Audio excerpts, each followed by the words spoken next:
Good morning, guys. Today we've got Charlotte, and she's pretty new into the program. This is technically kind of our second official training day, and done her morning walk. She's doing excellent on loose leash heel, incorporating the e-collar even more today. She's responding very well to it. So very pleased with where we're at. She spent the weekend with us, just kind of getting used to our house rules and learning some of the ins and outs of what we expect from a dog in our home, in our culture.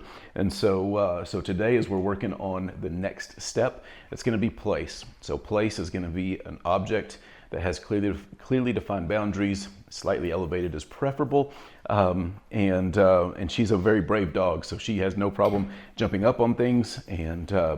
And so what we're going to be doing is working on getting her on this place cot. And then we're going to build in what we call the 3Ds. So distance, duration, distractions.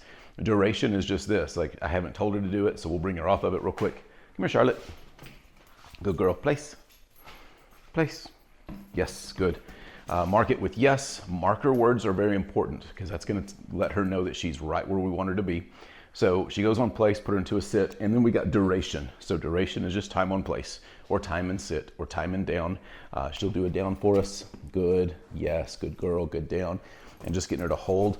Holding down for her has been a struggle, so something that we'll be working on. Down, good. Sit. So do some puppy push-ups here. Down, good. Sit, good. Come on. Sit. Yes, good girl, good. So I'll reward her for some of this. But in general, treats are going to be used as kind of her paycheck. We'll incorporate that with break, but I'm getting ahead of myself. So duration is just time here, right? So the distraction level is very low in the house right now. The biggest distraction is going to be the treats, but it's also going to be our two dogs that are around, but they're lazy. So not too much of a distraction. Then distance, self-explanatory. How far can I get away from her to make sure that she remains on place? So we'll kind of back up, give her some of that distance, and that distance will increase as her obedience increases. Yes, good girl. Come back and praise her for that. Good place, good sit. Yes. Distractions that we can incorporate now are going to be things like the door. So I have not tried this with her yet. Sit. Yes. So come back to her, and I'm going to apply body pressure. That's what that was. Verbal pressure to get her back to where she's supposed to be. There's no leash on right now because she's doing pretty well at this. But if I had a leash, I could correct with the leash.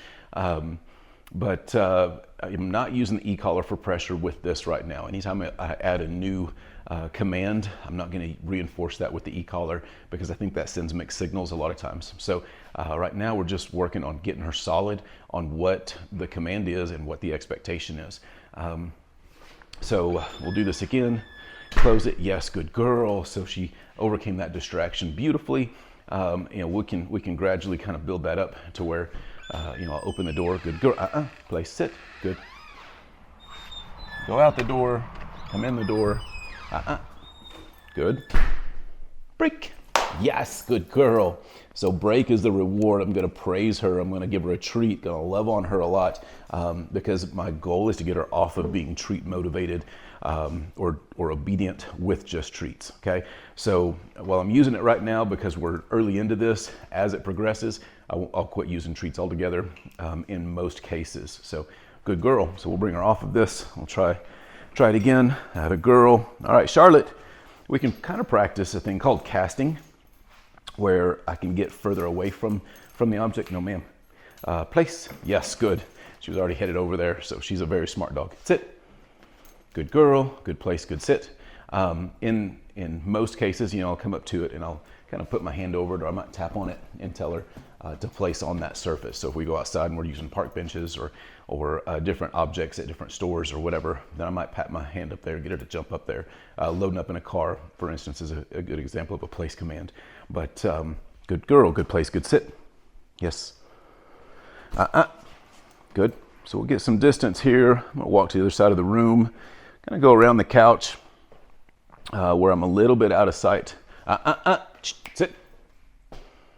Charlotte, sit. Nope. So we're going to come right back. This is where I would apply pressure. Place. Good. Sit. Sit. Good girl. She chose it down, and I'm not going to argue with her on that. We're going to run this scenario through again. Out of sight. Good. I'm gonna close that distance and then we'll release her. Break. Yes, good girl. Good girl. So one thing to note is that I don't use the stay command. It is implied. So if I tell her to place, good, sit. I'm not gonna follow up with stay. It just kind of complicates things a little bit more. It's not needed. I think stay is used more for the handler's benefit. And so we're gonna get through that with just an implied stay. So good girl, good girl. She's doing a fantastic job, super smart dog, very athletic. Really do love her, and so do my kids. So she's a great fit for us. Can't wait to see how she continues to progress. So stay tuned. Good girl, yeah.